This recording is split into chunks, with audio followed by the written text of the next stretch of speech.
بسم اللہ الرحمن الرحیم۔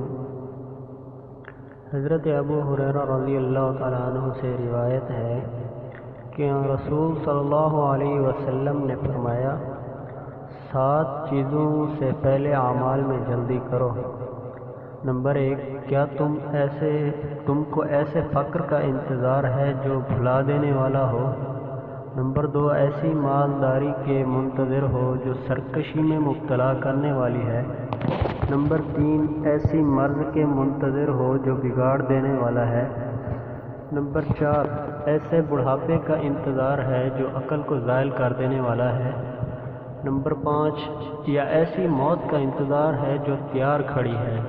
اور نمبر 6، یا دجال کا انتظار ہے جو کہ غائب شر ہے؟ اور نمبر 7، یا قیامت کا انتظار ہے، وہ تو بہت بڑی مصیبت اور بہت ہی کڑوی ہے۔